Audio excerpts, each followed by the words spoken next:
पतझड़ वाली सुहाग रात। हिमानी और मुकेश की अभी अभी शादी हुई थी, लेकिन दोनों बड़े परिवार और छोटे घर के होने की वजह से अपनी सुहागरात नहीं मना पाते। इसीलिए हिमानी का सपना था कि वो किसी जंगल में अपनी सुहागरात मनाए। इसीलिए हिमानी मुकेश को बोलती है, मुकेश, मैं चाहती हूँ कि हमारी सुहागरात में हम दोनों अकेले हों और कोई भी आसपास ना हो, ना हमारा घर, ना शोर शराबा, बस हम अकेले एक सुनसान इलाके में हो। ऐसी जगह तो सिर्फ जंगल हो सकती है। हाँ, कोई बात नहीं, मैं उसके लिए भी तैयार हूँ। जंगल में हम टेंट लगाएंगे और उसमें हम दोनों ही रहेंगे। अच्छा, और कोई फरमाइश? हाँ, वहाँ एक नदी का किनारा होगा और वहाँ पर हम दोनों हरे भरे पेड़ पौधे फूल के बीच बैठे होंगे। बहुत सुंदर मौसम होगा, वहीं हम अपनी सुहागरात मनाएंगे। दोनों की शादी तो हो गई, लेकिन उन्होंने शादी पतझड़ में की थी। अब ऐसी पतझड़ में जंगल, और वो भी हरा भरा जंगल, कहां से लेकर आएंगे, यही सोचकर दोनों परेशान थे। हिमानी को मुकेश फोन करके बोलता है, यार हिमानी, हमारी शादी तो पतझड़ में हुई है, हम सुहागरात हरे भरे जंगल में कैसे मना पाएंगे? मैंने कई जगह देखी, पर मुझे ऐसा जंगल कहीं दिख ही नहीं रहा है। मुझे कुछ नहीं पता, मैं बस यही चाहती हूँ कि मुझे जंगल में ही सुहागरात मनानी है, और वो भी हरा भरा जंगल। इतना कहकर हिमानी फोन काट देती है। बेचारा मुकेश पत्नी की जिद को पूरा करना चाहता था, क्योंकि ये उसकी पत्नी की पहली ख्वाहिश थी। हर पति की तरह वो भी चाहता था कि वो अपनी पत्नी की ख्वाहिश को पूरा करे। इसीलिए थोड़ा सोच समझकर हिमानी और मुकेश कार में जरूरी सामान रखकर जंगल की तरफ निकल जाते हैं। पर आसपास के जंगलों को देखकर हिमानी बोलती है, यहाँ पर तो पतझड़ का मौसम चल रहा है, कोई भी जंगल तो हरा भरा नहीं है। चारों तरफ देखो, पेड़ पर पत्ते ही नहीं हैं। ऐसा लग रहा है सब कुछ उजड़ गया। जंगल अच्छा ही नहीं लग रहा। अब हम क्या करेंगे? कोई बात नहीं, हम ऐसे ही पत्तों में अपना टेंट लगा लेंगे। इस पतझड़ में भी सुहागरात मनाने का मजा ही कुछ अलग है। फिर दोनों एक नदी के किनारे टेंट लगा लेते हैं, लेकिन तभी बहुत तेज हवा चलती है, तो थोड़े बहुत पत्ते जो पेड़ों पर थे वो भी गिरने लगते हैं, और उनका टेंट भी हवा से इधर उधर होने लगता है और उड़ने लगता है।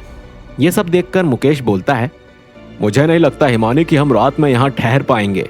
हवा भी इतनी तेज है, और ना हमारे पास फूल है और ना ही कोई ऐसा सामान जिससे कि हम अपने टेंट को अच्छे से डेकोरेट कर सकें। ये सोचकर मुकेश अपने दोस्त मोहन को फोन करता है और कहता है, मोहन भाई, तुझे तो पता ही है कि मेरी अभी अभी शादी हुई है, और मेरी पत्नी का सपना था कि हम एक शांत जगह पर अपनी सुहागरात मनाएं और हमारा कमरा फूलों से सजा हुआ हो। क्या तू हमारे लिए ऐसा इंतजाम कर सकता है? हाँ भाई, क्यों नहीं, बिल्कुल कर सकता हूँ। तो भाभी को लेकर मेरे बताए पते पर आ जा, मैं वहीं पर तेरा इंतजार करता हूँ। अब हमें चिंता करने की कोई बात नहीं है, मैंने अपने दोस्त से बोल दिया है और वो बिल्कुल तैयार हो गया है हम दोनों की मदद करने के लिए। बस अब हम निकलते हैं। और दोनों वहां पर पहुंच जाते हैं तो देखते हैं कि मोहन बाहर खड़ा है। मुकेश मोहन के पास जाता है, क्यों भाई मोहन, हो गया सारा इंतजाम? भाई मुझे माफ करना, मैं नहीं कर पाया। वैसे कमरे का इंतजाम तो मैंने कर दिया था, लेकिन भाभी की फूलों वाली बात पूरी नहीं कर सका, क्योंकि पतझड़ के मौसम में कहीं भी फूल नहीं मिल रहे हैं। मुझे माफ करना दोस्त। चल कोई बात नहीं, तूने कोशिश तो की। और फिर मोहन वहां से चला जाता है। मुकेश सोचता है, मैं क्या करूं, मेरा तो कोई और हिंदू दोस्त भी नहीं है, अब बचा है सिर्फ अब्दुल। पता नहीं उसके यहाँ यह सब होता भी होगा या नहीं, मैं तो उसके धर्म के बारे में जानता भी नहीं हूं। खैर छोड़ो, मैं अपने पापा के दोस्त माली अंकल से बात करता हूं। और वो उन्हें फोन मिलाता है। हेलो माली अंकल, कैसे हो? मुझे एक काम था। हाँ बेटा बोलो, क्या काम था? अंकल मुझे कुछ सुगंधित और अच्छे फूल चाहिए, क्या मिल सकते हैं? बेटा इस मौसम में सुगंधित क्या, फूल ही नहीं मिल पाएंगे। तुम्हें तो पता है ना, पतझड़ का मौसम चल रहा है, ऐसे मौसम में फूल कहाँ आते हैं? इतना कहकर वो फोन काट देते हैं। अब मुकेश के पास कोई भी रास्ता नहीं था। हार कर वो खुद से बोलता है, अब तो अब्दुल से ही बातें करनी पड़ेंगी, वही शायद मेरी कुछ मदद कर सके। देखता हूं मेरे बचपन का दोस्त मेरे लिए क्या करता है। और मुकेश अब्दुल को फोन मिला देता है। अब्दुल, मुझे अपनी सुहागरात सजाने के लिए बड़े बड़े फूल चाहिए भाई, तू कहीं से भी अरेंजमेंट करा दे। भाई तू टेंशन मत ले, मेरा एक जानने वाला है, मैं अभी बात करता हूँ। अब्दुल अपने दोस्त को फोन करता है। भाई हमें सुंदर फूल चाहिए सुहागरात के लिए। भाई साहब कैसी बात करते हो, पतझड़ के इस मौसम में फूल कहाँ से लेकर आएंगे, और जो थोड़े बहुत मिलेंगे वो भी सुहागरात के लायक तो बिल्कुल भी नहीं होते।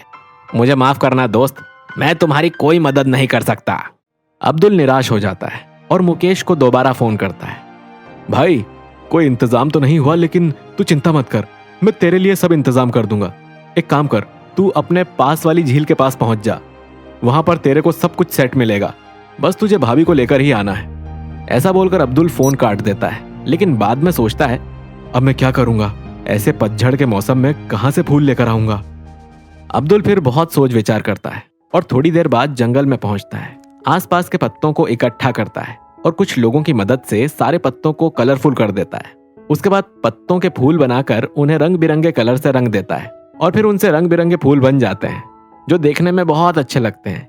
ये देखकर वो बहुत खुश होता है और अपने ही हाथों से बनाए गए पत्ते वाले फूलों से कुछ बुके बनाता है और बाकी को वहां मौजूद बेड पर बहुत अच्छे से और प्यारे से डिजाइन बनाकर फैला देता है। कुछ ही देर में मुकेश हिमानी के साथ वहां पर आता है और दोनों वहां का रोमांटिक और सुंदर माहौल देखकर बहुत खुश होते हैं। वो देखता है कि वहां पर एक टेंट लगा हुआ था और काफी सुंदर सुंदर फूल पड़े हुए थे। हिमानी, ये सब अब्दुल ने किया है, ये मेरा सबसे अच्छा दोस्त है, उसने देखो हमारे लिए कितना अच्छा इंतजाम किया है ना। बेचारा पता नहीं कहां से ऐसे पतझड़ के मौसम में भी फूल लेकर आया और उसने बहुत अच्छे से सजाए भी हैं। दोनों थोड़ा और पास जाते हैं तो अब्दुल टेंट से निकलते हुए बोला, भाई मुकेश, तेरा काम मैंने कर दिया, अब तू बता तुझे ये सब कैसा लगा, तुझे ये सब इंतजाम अच्छा लगा भी या नहीं। मैंने तो बहुत कोशिश की थी, जितना इस पतझड़ में इंतजाम कर पाया मैंने किया। अब्दुल वहां से चला जाता है। दोनों अंदर जाकर देखते हैं तो चौंक जाते हैं। इतनी अच्छी सजावट का तो उन्होंने कभी सोचा भी नहीं था। फूल असली नहीं थे, लेकिन असली फूलों से ज्यादा खूबसूरत लग रहे थे। इस पर हिमानी अब्दुल को बोली, अब्दुल भैया धन्यवाद, तुमने मेरे सपने को पूरा कर दिया है। ये रात मेरे लिए सच में बहुत यादगार रहेगी और तुम्हारी मेहनत ने हमारी सुहागरात में 4 चांद लगा दिए हैं। भाई अब्दुल, अब भाभी से बातें ही करता रहेगा या हम दोनों को अकेला भी छोड़ेगा? क्यों नहीं दोस्त, सब तुम्हारे लिए ही तो किया है, एंजॉय करो, अब मैं चलता हूँ। और अब्दुल वहां से चला जाता है। मुकेश और हिमानी एक दूसरे के पास आते हैं और एक दूसरे को देखते हुए बोलते हैं, मुकेश सच में ये बहुत खूबसूरत है, थैंक यू। मुझे नहीं लगता था कि मैं ये कर पाऊंगा, लेकिन मेरे दोस्त की मदद से ये सब हो गया है।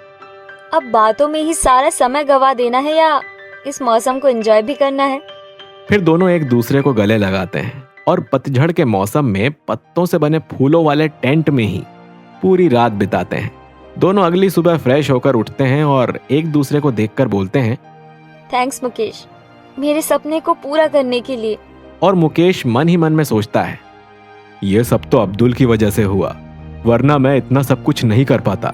खैर जो भी हो, हमारी सुहागरात अब यादगार बन गई है और मैं दुआ करता हूँ कि किसी की भी सुहागरात पतझड़ के मौसम में ना हो, जहाँ पर फूलों को अरेंज कर पाना इतना मुश्किल हो जाता है।